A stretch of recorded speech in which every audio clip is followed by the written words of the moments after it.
नमस्कार, आप देखना शुरू कर चुके हैं कल की तैयारी। मैं हूं आपके साथ प्रशांत पांडे। एक ऐसा शो जहां पर हम कल के बाजार की यानी आने वाले कल के बाजार की आपकी तैयारी एडवांस में कराते हैं। कोशिश हमारी यही होती है कि आपको हम इंडेक्स स्तरों पर सेक्टर स्पेसिफिक एक ऐसी राय दें जिसके जरिए आपके लिए आसान हो। जब आप कल के बाजार में उतरें तो तमाम लेवल्स का ध्यान रखकर उतरें और इसके साथ ही आपकी मार्केट में राह आसान बन पाए।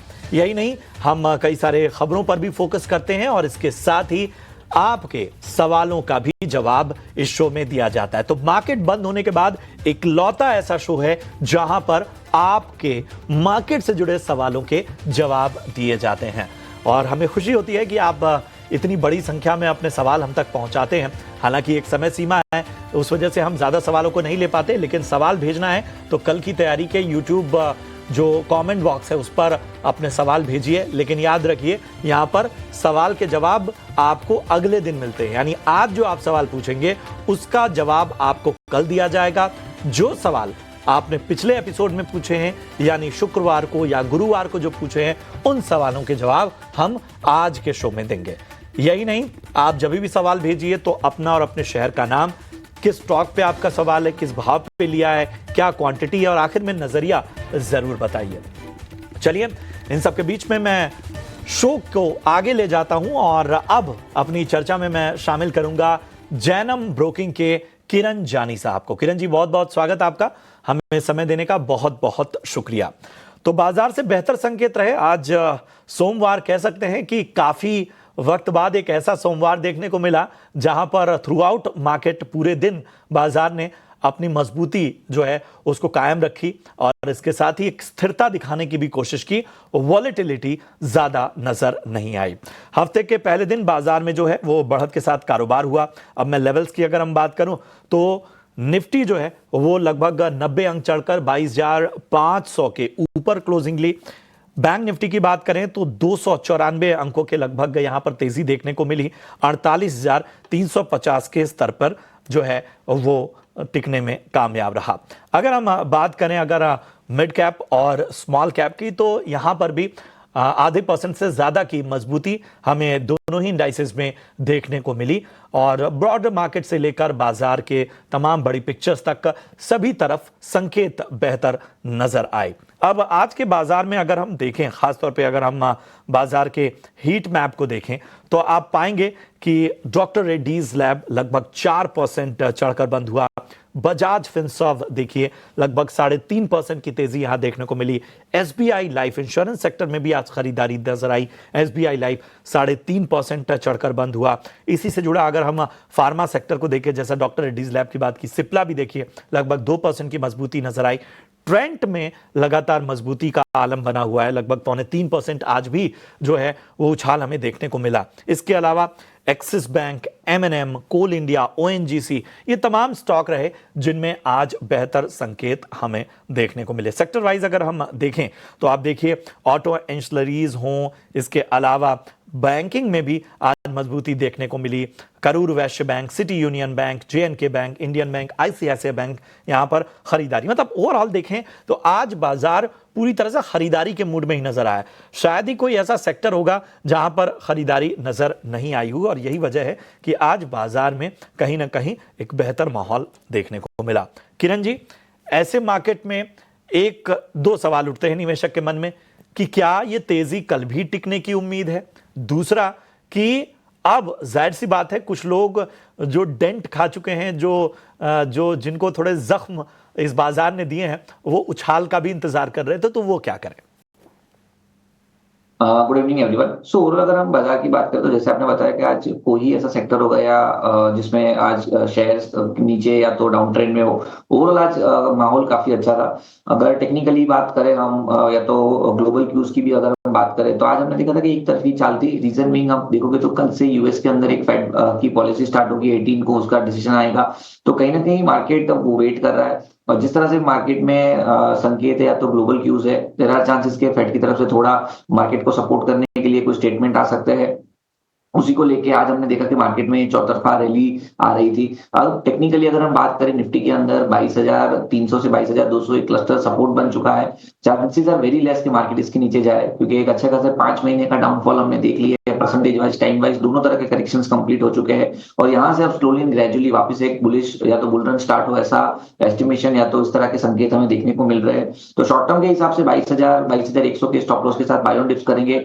और मार्च एक्सपायरी की अगर हम बात करें तो मार्च एक्सपायरी में हम 22,800 से 23,000 के लेवल्स देखे, ऐसा हमें लग रहा है। तो ये महीने की शुरुआत से ही हम 22,000 से 22,200 के बीच में बाइंग की अपॉर्चुनिटी देख रहे थे, 22,000 के नीचे का स्टॉप लॉस के साथ। अब आज 22,500 पे आ चुके हैं, तो हमारा जो स्टॉप लॉस 22,000 के नीचे था वो अब हम 22,100 पे कर रहे हैं। और अभी भी बाय ऑन डिप्स की ही स्ट्रेटेजी रहेगी। 22,800 से 23,000 तक के लेवल्स हम मार्च एक्सपायरी में देख सकते हैं। बैंक निफ्टी कहीं ना कहीं रिसेंटली अंडर परफॉर्म कर रही है, लेकिन जैसे ये फेड की पॉलिसी जाएगी उसके बाद देयर आर चांसेस कि बैंक निफ्टी में ये जो एक कैचअप रैली है वो आ सकती है। बैंक निफ्टी में करंटली आप देखोगे तो डबल बॉटम पैटर्न फॉर्मेशन हो रहा है, जिसका ब्रेकआउट लेवल 49,000 है। तो एज ऑफ नाउ जब तक ये बैंक निफ्टी अपने 47,700 की रीसेंट डबल बॉटम है वो जब तक ब्रेक नहीं करती है, तब तक बाय ऑन डिप्स कंटिन्यू रहेगा। 47,700 का एक स्ट्रिक्ट स्टॉप लॉस रखिए। इमीडिएट लेवल में 49,000, और जैसे ही 49,000 क्रॉस होता है तो डबल बॉटम पैटर्न ब्रेकआउट के हिसाब से 50,500 तक के भी टारगेट हमें बैंक निफ्टी में देखने को मिल सकते हैं। तो एज ऑफ नाउ 49,000 के लिए बाय ऑन डिप्स की सलाह रहेगी विद स्टॉप लॉस ऑफ 47,700। तो बैंक निफ्टी हो चाहे निफ्टी हो, इन सभी में आपको बाय ऑन डिप्स की रणनीति अपनानी होगी। एक बार फिर से मैं लेवल आपकी यानी आम निवेशकों की सुविधा के लिए बता देता हूं। निफ्टी खासतौर पे आपको ध्यान रखना है कि बाय ऑन डिप्स में 22,100 का स्टॉप लॉस के साथ खरीदारी करनी है। 22,200 22,300 का जो लेवल है वहां पर खरीदारी के मौके देखिए, और यहां से जो है ऊपरी स्तरों पर 22,800 या 23,000 तक के लेवल आपको देखने को मिल सकते हैं। अब जरा बैंक निफ्टी की बात करते हैं। बैंक निफ्टी में देखिए तो 47,700 ये स्टॉप लॉस अब आपका होगा। यहां पर भी बाय ऑन डिप्स की रणनीति आपको रखनी है, और 49,000 और 50,500 तक की जो है वो आने वाले वक्त में रफ्तार देखने को मिल सकती है। चलिए किरण जी, अब जरा सेक्टर स्पेसिफिक भी बात कर लेते हैं, और खास तौर पे हम दो तरह से देख रहे हैं। एक तो फार्मा में मजबूती है, हालांकि ग्लोबली मजबूती होने के बावजूद आईटी स्टॉक्स में वो दमखम नहीं नजर आ रहा है। ऑटो में भी हमें एक तरह से गेन देखने को मिल रहा है। तो ऐसे में ऐसे कौन से सेक्टर्स हैं जो ग्लोबली इफेक्ट हो रहे थे और जिनमें अब मौके बन सकते हैं? मेरे हिसाब से मेटल सेक्टर के ऊपर हमें काफी अच्छा ध्यान रखना चाहिए। मेटल सेक्टर एक कंटिन्यूस पैटर्न है।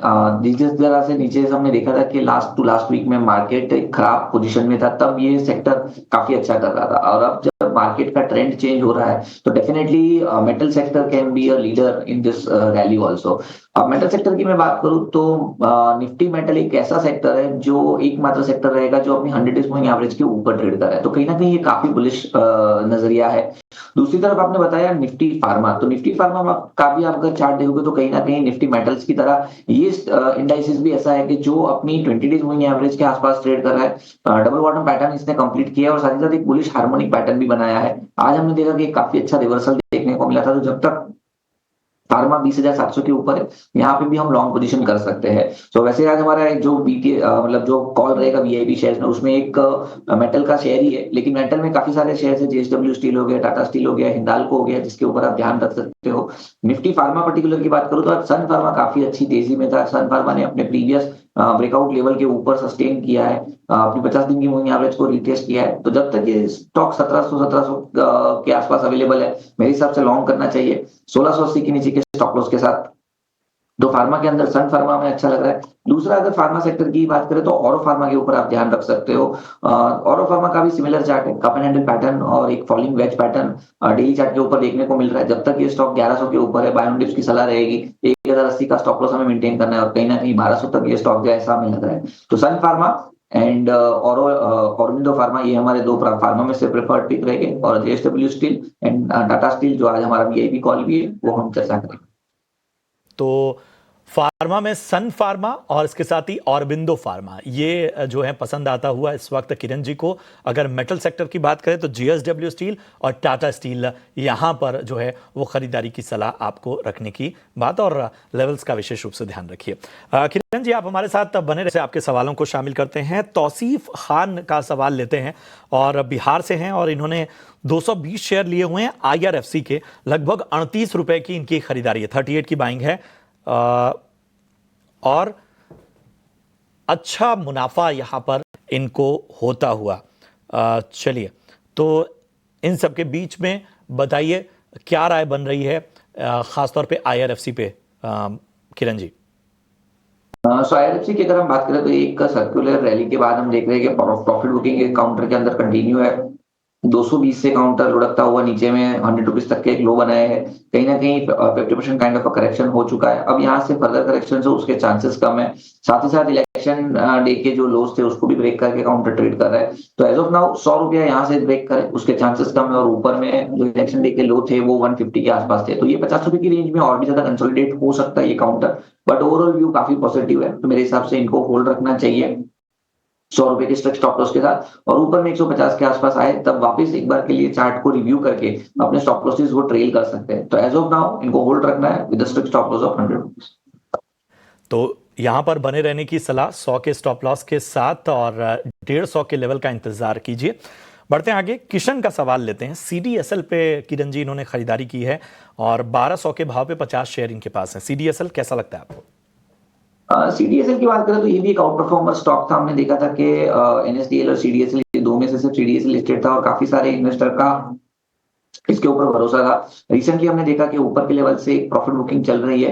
कहीं ना कहीं हमने देखा कि 2000 के लेवल के आसपास से कंटिन्यूअसली पिछले 5 वीक से या 6 वीक से stock lower top lower bottom यानी कि फॉलिंग चैनल के अंदर ट्रेड कर रहा है। अब नेक्स्ट जो इसका सपोर्ट बन रहा है, अगर ये 1000 रुपीज के लेवल ब्रेक करता है तो नेक्स्ट इसका सपोर्ट काफी नीचे 850 के आसपास बन रहा है। मोमेंटम इंडिकेटर भी नेगेटिव जोन में है, तो मेरे हिसाब से इनके पास है अगर तो 1000 रुपए का एक स्टॉप लॉस रख के ही होल्ड रखिए। नई खरीदारी के लिए मेरे हिसाब से थोड़ा वेट एंड वॉच करना चाहिए। ये खास रणनीति आपको मिलती हुई CDSL पे। अगला सवाल धर्मेश का लेते हैं। इन्होंने टाटा स्टील, जो आपकी आज की टॉप पिक भी है, उन पर खरीदारी की है। थोड़ा ऊपरी स्तरों की इनकी खरीदारी है, लगभग 179 के स्तर पे इन्होंने खरीदारी की है। फिलहाल लगभग 5000 का नुकसान झेल रहे हैं। पूछ रहे हैं कि क्या करना चाहिए यहाँ से। तो जनरली हम एवरेज की सलाह तो नहीं देते, बट बिकॉज आज ये हमारा कॉल भी, और जिस तरह से ओवरऑल चार्ट पैटर्न है, एक फ्रेश ब्रेकआउट हमें देखने को मिल रहा है, राउंडिंग बॉटम पैटर्न या तो cup and handle pattern breakout आप कंसिडर कर सकते हो। तो मेरे हिसाब से डेफिनेटली इनको यहाँ पे बाई करना चाहिए। आज हमारा जो ट्रेडिंग कॉल है उसके हिसाब से 140 के स्टॉप लॉस के साथ इनको खरीदना चाहिए। और जिस तरह की चार्ट पैटर्न है, we are expecting 165 170 kind of level in short term. तो डेफिनेटली मेरे हिसाब से इनको होल्ड भी रखना चाहिए, और चाहे तो यहाँ पे नई एंट्री भी ले सकते हैं, लेकिन एक स्टॉप लॉस 140 का। शेखर हमारे एक दर्शक हैं पंजाब से, फटाफट से उनका सवाल लेते हैं। होशियारपुर पंजाब से इन्होंने मजगांव डॉक पे राय जाननी चाहिए। 2100 के प्राइस पे इन्होंने खरीदारी की हुई है। 1 साल तक और बने रह सकते हैं किरण जी मजगांव डॉक। मजगांव डॉक की अगर हम बात करें तो डिफेंस सेक्टर के अंदर एक अच्छा खासा परफॉर्मेंस आने के बाद अभी स्टॉक टाइम करेक्शंस के अंदर है, तो यहाँ पे कोई मेजर अपस्विंग आए ऐसे चांसेस एज ऑफ नाउ तो कम लग रहे हैं। लेकिन काउंटर अपनी सभी इंपॉर्टेंट मूविंग एवरेजेस के ऊपर ट्रेड करे तो टेक्निकली काफी एक सपोर्ट है। तो मेरे हिसाब से इनको 2280 के स्टॉप लॉस के साथ बने रहना चाहिए। ऊपर में 2500 तक के टारगेट आप देख सकते हो। जैसे 2500 के आसपास आता है तो एक बार वापस आप 80 स्वदेश से स्टॉप लॉस जो है वो रिवाइज करवा लीजिए, but as of now hold रख सकते हैं 2500 के टारगेट के लिए। के लक्ष्य के लिए यहां पर बने रहिए, और जब 2500 का लक्ष्य हासिल हो जाए तो एक बार फिर हमें कॉल कीजिए, हम तक अपना सवाल पहुंचाइए, हम उस पर रिव्यू आपको देंगे। चलिए अब बढ़ते हैं आगे और लेकर आते हैं आपके लिए VIP शेयर्स।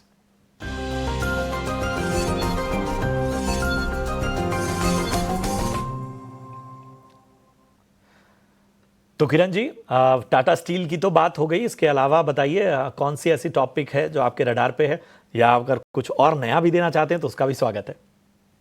सो टाटा स्टील डेफिनेटली हमारा प्रेफर्ड रहेगा, तो ऑलरेडी वो हमने डिस्कस कर ली है।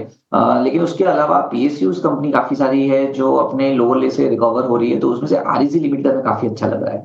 REC लिमिटेड आप देखोगे तो करीबन 642 से उसने करेक्शन स्टार्ट किया, नीचे में 360 तक आया। अब 360 के आसपास आप देखोगे तो एक inverted head shoulder pattern daily chart के ऊपर बना है।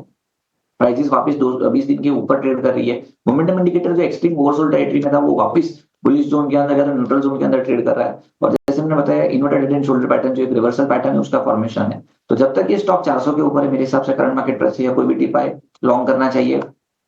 ओवरऑल जिस तरह से चार्ट पैटर्न हमें देखने को मिल रहा है 425 430 तक की टारगेट आप एक्सपेक्ट कर सकते हो and 399 as a stop loss हमें मेंटेन करना रहेगा। तो आरईसी लिमिटेड 425 के टारगेट के लिए 399 के स्टॉप लॉस से हम बाय करेंगे। टाटा स्टील ऑलरेडी हमने डिस्कस किया है 150 के आसपास की क्लोजिंग है, 165 के टारगेट के लिए हम बाय करेंगे and 140 as a stop loss हमारा रहेगा। तो टाटा स्टील एंड आरईसी दोनों प्रेफर्ड बाय रहेंगे। ठीक है, तो टाटा स्टील 150 के लक्ष्य के लिए और आरईसी लिमिटेड 425 430 के लक्ष्य के लिए आपको खरीदारी करने की सलाह। स्टॉप लॉस का ध्यान रखिए। किरण जी जरा अपना डिस्क्लेमर भी देते जाएं। तो जो भी स्टॉक्स और स्ट्रेटेजी में डिस्कस की उसमें मेरी या मेरी फैमिली का कोई भी होल्डिंग नहीं, डेफिनेटली हमारे क्लाइंट या तो एसोसिएट का हो सकता है। तो जो भी जैसा का मैं देख रहे हो अपने फाइनेंशियल कंसल्टेंट को कंसल्ट करके ही मार्केट में इन्वेस्टमेंट और ट्रेडिंग करें। And thank you for inviting us. शुक्रिया करेंगे, धन्यवाद आपका अपना कीमती समय देने के लिए और निवेशकों का मार्गदर्शन करने के लिए। इसी के साथ कल की तैयारी के इस शो में इतना ही, दीजिए इजाजत, लेकिन आप देखते रहिए ईटी नाउ स्वदेश।